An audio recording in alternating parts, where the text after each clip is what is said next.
Episode 144. Are these comics going to make good film and television shows? We have Titans, we have Conan, and we have Ultimate Spider-Man. Let's go check them out right now. Welcome. Welcome. Welcome back to the channel, everyone. Thank you so much for spending time with me as we rant about movies, comic books, and television shows, as well as the occasional board game. I am your host, Frank Zanca. I'm an award-winning screenwriter, novelist, and comic book writer, as well as a game designer and a working filmmaker. I just got hired on 2 productions now coming up next month. So excited to starting to get back to work. Plus, I have another show that I may have to go back to LA for. Cry. Nothing like moving to Georgia just to go back to LA to work. Anyway, also remember to give me a like, give me a thumbs up if you can, and if you can't subscribe to the channel, please do. I am trying to grow the channel out. I do this series for comics, not only for people that collect comics, but for people that don't. Because as you know, there's a lot of comic books that get turned into film and television shows constantly. And this will keep you up to date about what Marvel, DC, and the independents are doing. So when you do see them on the screen, you're like, oh yeah, I did see that. Also, I have a chapter list below if you want to jump around. All right, also, this is our new game. This is the artwork by Mark Spears, who did a lot of, he just did a Green Lantern cover for like Green Lantern War Journal. It's a Jon Stewart cover. It's just amazing if you haven't seen it. But anyway, he did all this classic monsters artwork, and now we just turned it into an amazing card game. Everything for the game is self-contained in this box. We will be launching it in October for Halloween on Kickstarter. If you want to check out the link below in the description, you'll be able to sign up, and then it will notify you about when we launch. All right, so definitely go ahead and check that out. It's a deck building game. It's going to be lots of fun. All right, so let's jump into Titans. This is nearing the end of the run by Tom Taylor. I know a lot of people are not liking this title right now. This is basically, we have Raven going evil again. So, I mean, she always goes evil, I guess, at one point or another. But I kind of like what's going on here. She's trying to collect demons to a certain extent, or as demons and gods, I guess, to put into gems that will go on her crown, and she's going to be known as the Darkwing Queen or something to that effect. So we're waiting for that to happen. My only problem with Tom Taylor is that he likes to drag stuff on.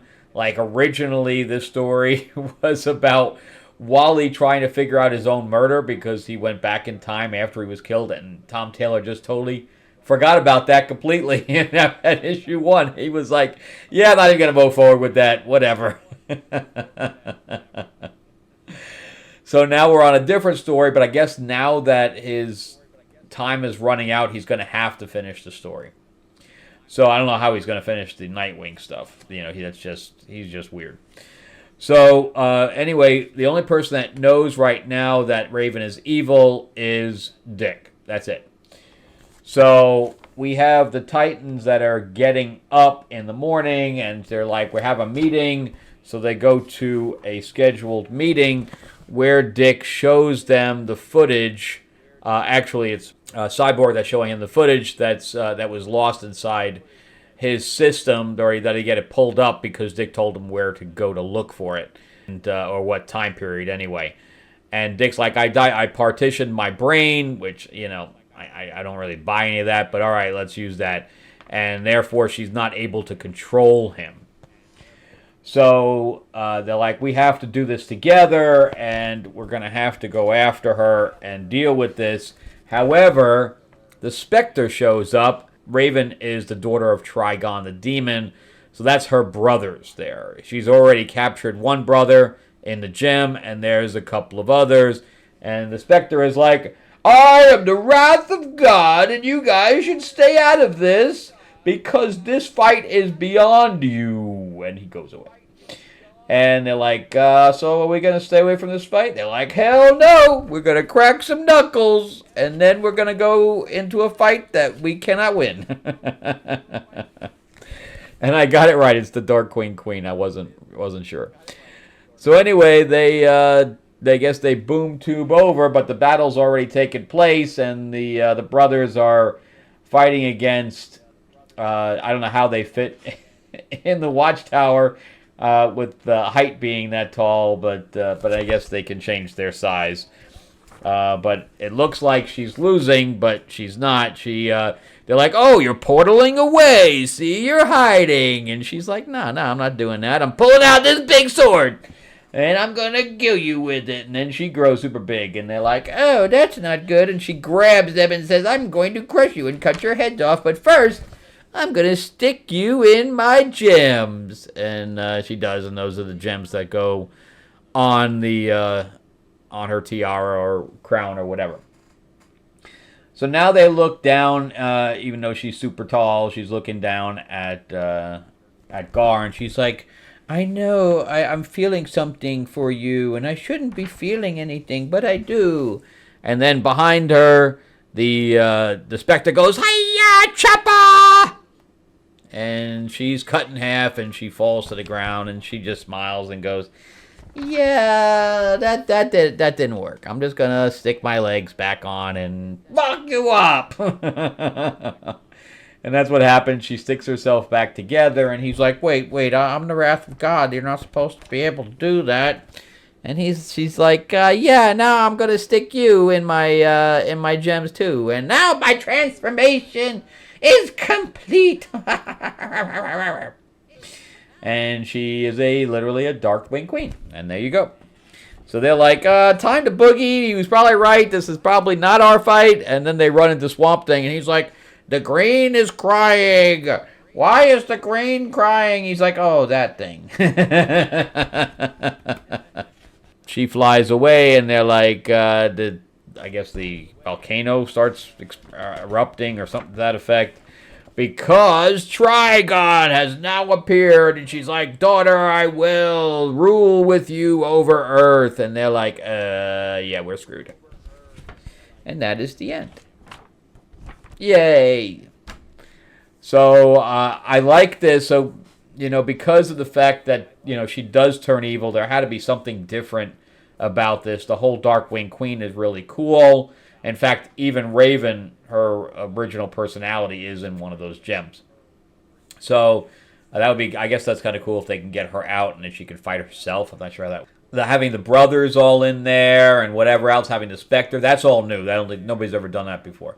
So I do like it, even though everybody is really down on it, but I like it. And I think it would make a good movie. The Titans, it's hard to get a good Titans thing. The TV show did not do a good job. I didn't like the TV show. I liked maybe the first season, but again, Starfire was done badly. Raven was probably one of the few ones that was done right. Gar was done badly. Is what it is. So let's jump into Ultimate Spider-Man.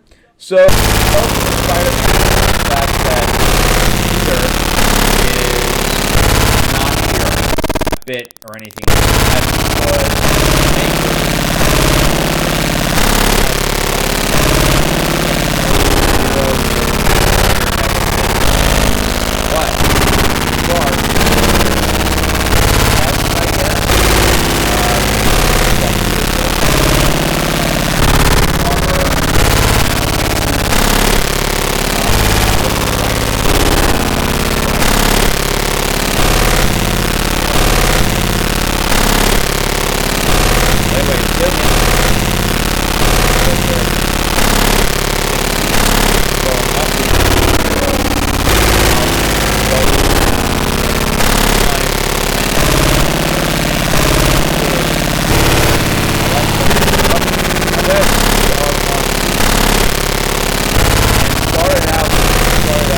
That's him learning to be a superhero. But it is gone nowhere. We are 8 issues in and is going nowhere. And I already dropped Black Panther because of that. These writers don't know how to... this is Hickman. He knows how to write. but he doesn't know how to write a concise story. And when I say concise, I mean like 6 issues. We're on to 8 and there's no story. I mean, it's just, there's nothing going on. And I don't need a slice of life comic. I don't collect slice of life comics. I don't care about all this development. Yes, you can have character development in a comic. Happens all the time. But it doesn't have to be the sole focus of every single comic. And I think I'm going to get a couple more issues and I'm done. I'll get it up to 10 and I'm out. So anyway, we have Peter. I guess they're preparing to go to the birthday party. Somehow their kids have their birthday party on the same day, even though they're like years apart. He's talking to Mary Jane, and then he ends up talking to his suit. That's his suit. That's the ball. That is the nano ball, I guess. And he's like, yeah, of course I talk. Well, I'm like, I don't like that either. But anyway, he's like, yeah, go to sleep. I don't know, whatever. And then we switch back to the end of the last issue where Tony Stark comes out. Tony Stark's young, by the way, in here. And he comes out of this time portal or whatever else to say hello. I guess I don't even know why he's there. And I did read this, but there's no reason for him to be there. But he tells Peter, he's like, yeah, you were number 1 on the list. He's like, what list? The list of, heroes that have made, a huge difference in the world. And so I had to get you back to what you were supposed to be. And he's like, well, who the hell are you? And he's like, I'm not going to tell you nothing. I'm not even the Green Goblin because I don't have a name yet and all that stuff. So, but he touches something on the armor because it's Stark Tech armor. And it takes off thing. He's like, I know who you are. You're Osborn. He's like, yeah, see? Because Osborn did the same thing. He's like, see? It's not bad when it happens to you. And he's like, well, just keep the suit, whatever. Because that's stolen, basically, that's stolen. But anyway, and he just leaves. Where is he going? He's out of, he's not in his right time zone for a short time period. And he's just running around. I don't know why was he even there to begin with? Just to say hello? He couldn't just send a postcard? Hi, how you doing? It's Tony Stark. You got what I sent you. Have a happy day. I don't understand what that was all about. There's no reason.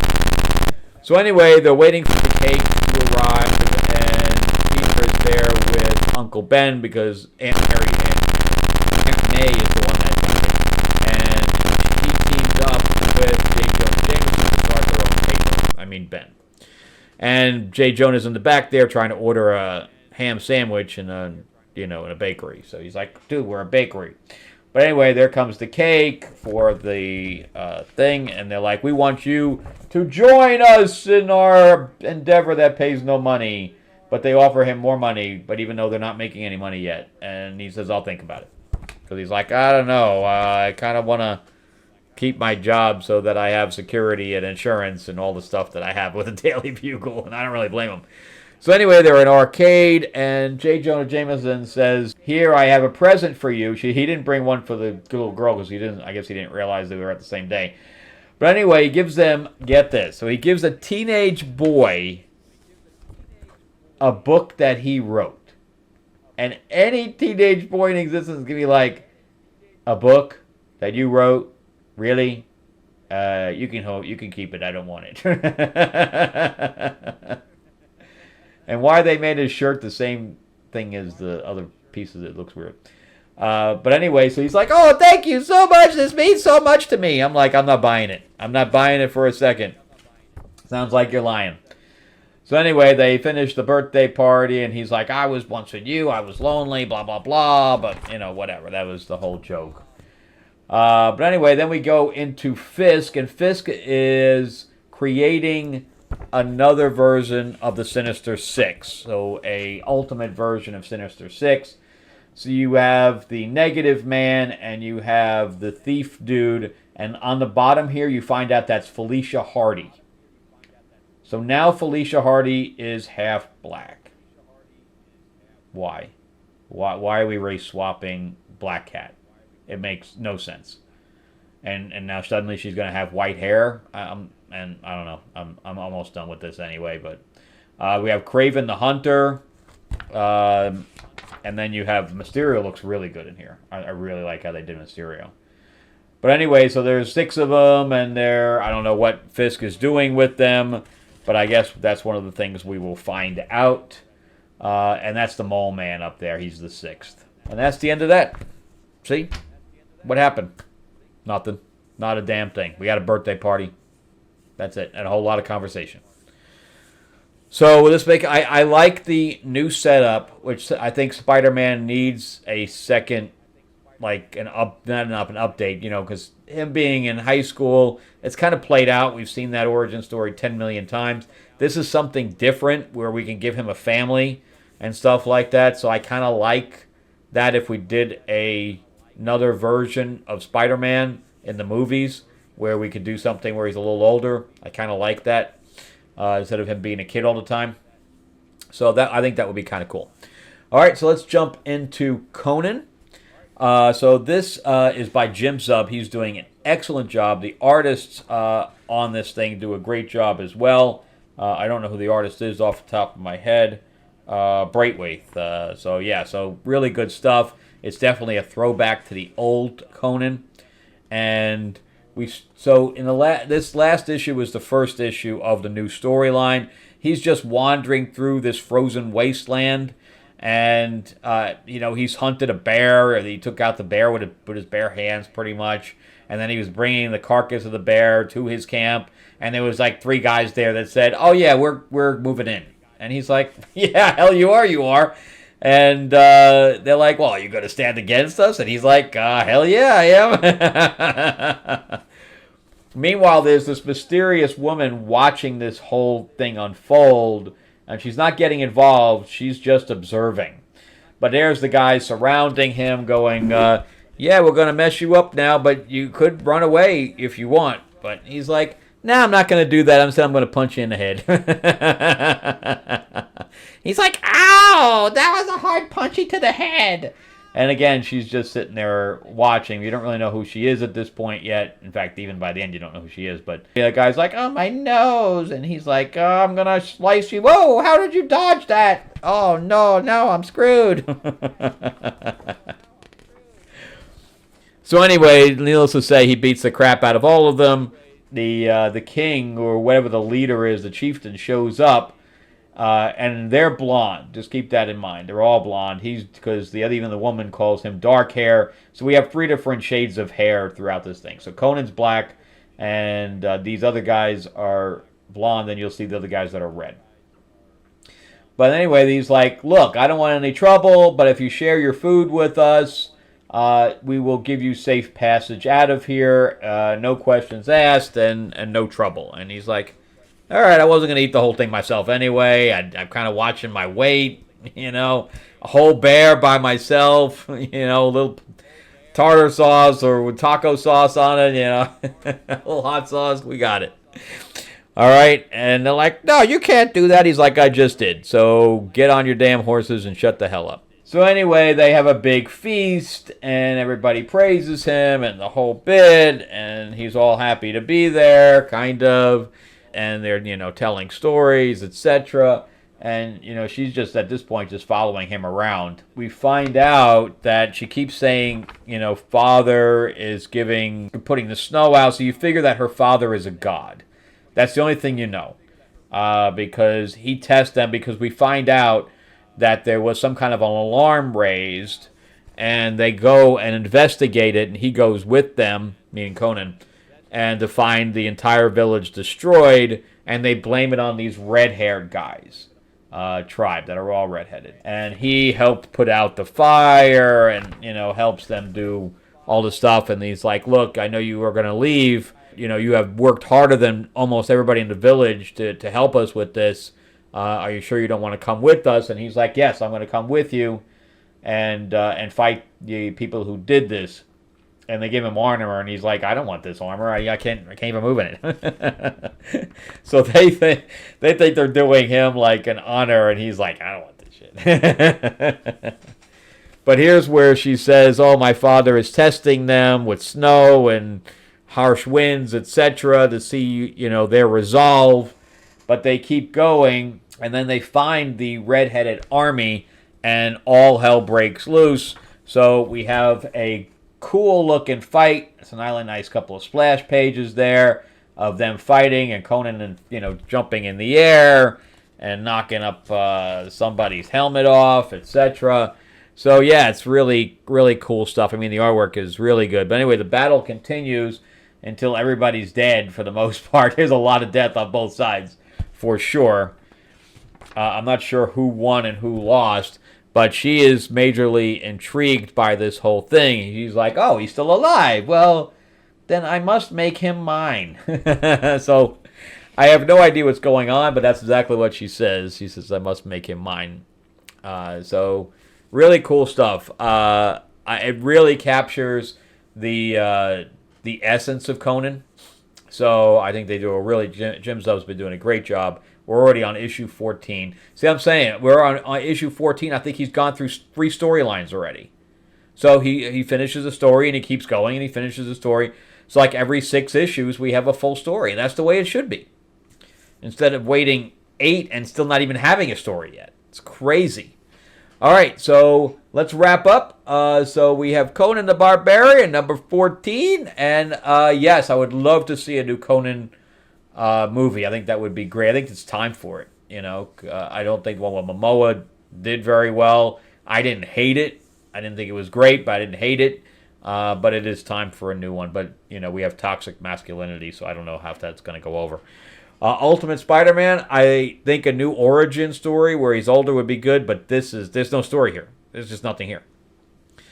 And then Titans, yeah, I think this would make a really good movie, actually. Where we could, see... I mean, almost everybody knows the Titans by now, but having Brave and Evil and, having this really big, epic battle with her, that's the only way this is going to end. All right, so that's it for me. Thank you guys so much for watching. I greatly appreciate it. Remember to give me a like, give me a thumbs up if you can, and if you can't subscribe, please do. Ring that bell, ding, ding. It is free, so why not do it? Plus, also, remember that I am going to be releasing Mythlords on Kickstarter in October with art by Mark Spears, where you can play as the classic monsters, and there's other classic, it's not just the major ones, but we also have the minor ones like the Mummy and the Bride of Frankenstein, etc. And you're fighting over locations, and you're arming them with, hell steeds and spells and all this stuff. That's lots of fun.